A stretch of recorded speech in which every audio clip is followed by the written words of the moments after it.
I'm John Jostins. Good afternoon. Nice to see you all here. Thanks for inviting me to speak. Pressing that and hoping. Paul's on it. Yeah. He's on it. He's on it. Okay. Anyway, I've come to talk to you about hydrogen in general, hydrogen fuel cells, and hydrogen fuel cells in transport. And the company which I founded 2004, Microcab, which is a hydrogen fuel cell design and development company. And if you get a break and go to the square where all the vehicles are, you'll see one of our vehicles standing out there you can have a look at. So yes, a small company, actually walked here today because we're just the other side of the ring road, so it's easy to get to for us. This is the closest we've ever been to an event, I think. We're close to Coventry University physically and in spirit because they are a shareholder in the company and have been for quite a few years. And we operate a fleet of road legal hydrogen fuel cell electric vehicles. And as you can see, our mission statement is more about zero emissions, of course, having clean air, that's fundamental, but it's also about transport moving into a whole nother phase, a whole nother sort of vision of how it will be in the future. We all know we've got to move away from fossil fuels. We all know that we probably drive too much. We all know that vehicles have got to be more efficient than they have been in the past. And a big part of what we're looking at is the circular economy, how you can remanufacture at the end of life rather than scrapping. And that is a big project. We're in a European project on that one as well. The sharing economy that refers to car clubs. I think car ownership is going to have to fall. People are going to have to use cars when they need them and use other things when they need those. They don't have to have ownership.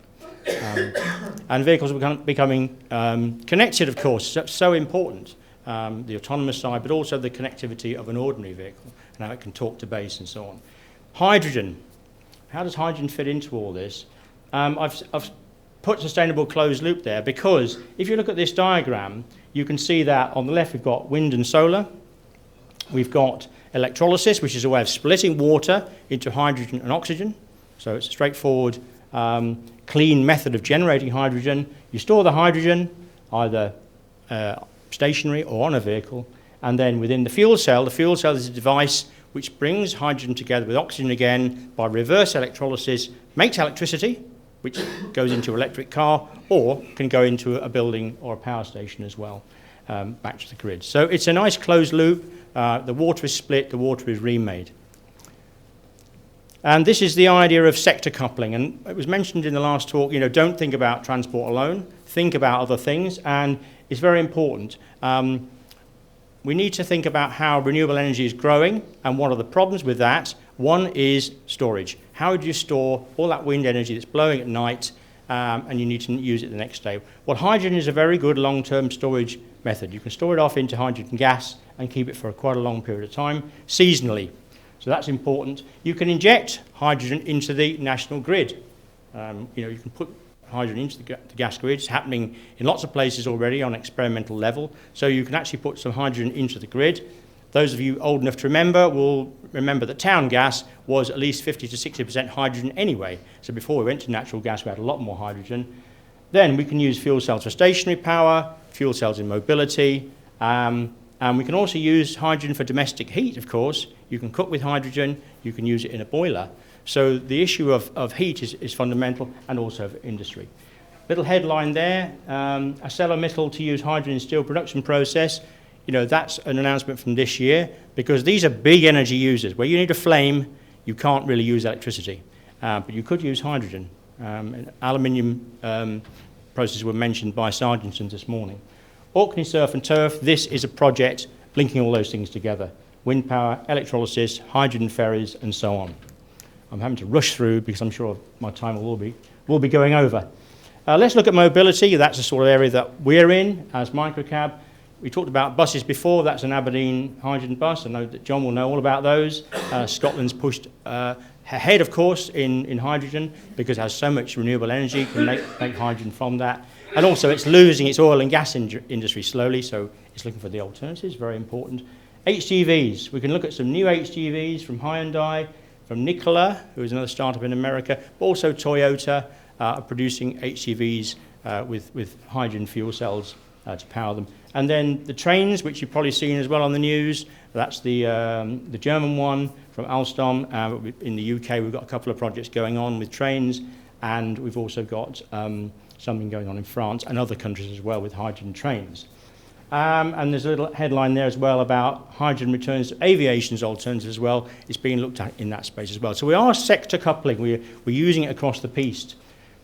Let's look at the car sector more, the smaller vehicles. Toyota, Honda, and Hyundai have got models out.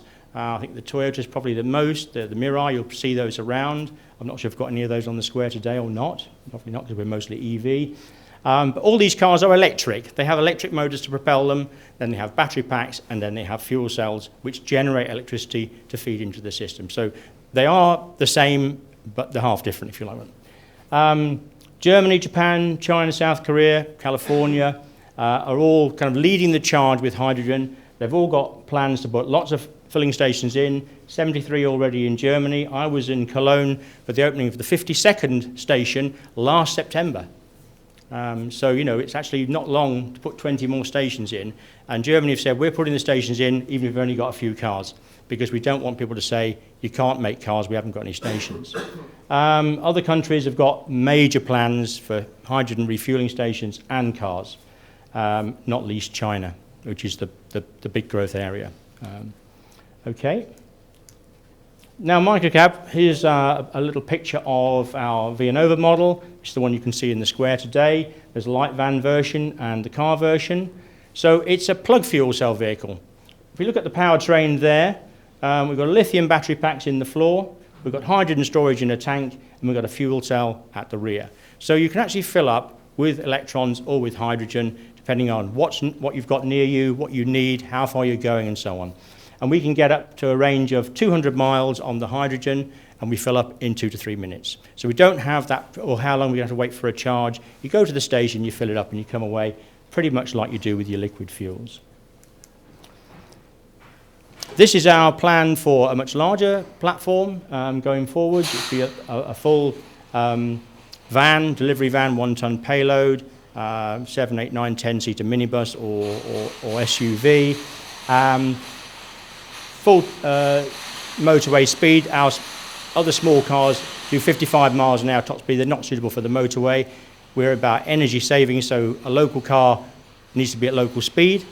But this one would be a full motorway ability, range of 500 miles, and a bigger fuel cell and so on. And you can see some other variants there we've got on the drawing board as well, including in the middle the autonomous platform as well. So we are at this stage seeking investment, and we actually got active discussions going on right now, so that's happening. And we want to grow the business. Obviously, we're quite small, but we have a big growth plan, and we've got a number of new models on the drawing board or in development. Our platforms are modular, so the same platform can be different vehicles as we design them and bring them out. That's very important. And we are planning to produce 5,000 units of each model. So that'd be the small platform, the large, the van, the minibus, etc., a pickup truck, and so on. And we do want to partner with more organisations in the supply chain. I've had a chat with Sargentons this morning about working with them, because they look very interesting to us. And even though we're both local, we don't really know each other than by name. And we would also look at licensing deals for satellite production in other places. And we're very, very keen on fleets. We think that local authorities, delivery companies, and taxi companies and so on, people that have got fleets to run, they are the place to go and decarbonise first, because you've got a bigger set of vehicles to go at, and you've got someone who has to, create a green fleet, like a local authority. They've got to have clean air. We've all got to have clean air, but the individual domestic user can sort of back off and say, well, I'll wait another 5 years to do that. But the fleets can't. We are working in Scotland. Funnily enough, John Curtis here, I met him in Scotland years ago. We had a meeting with the Scottish Government, and early plans in Scotland, but it was a bit too early for us and probably for them as well. But we've just gone back in now and developing a new plan for Scotland, because we see growth for hydrogen and a hydrogen plan there, and rail, ferries in Orkney and so on using hydrogen.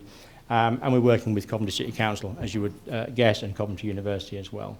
So I think that's it. So to conclude, yes, there is a hydrogen economy emerging. For many years I've thought, will this ever actually really happen? In the last 3, 4, 5, with the big projects coming on stream, wind to power to gas projects, and the car companies developing models and bringing them out, we're seeing that happen. But don't forget the sector coupling idea, the fact that hydrogen will walk between transport, industry, domestic, and mobility to join it all up.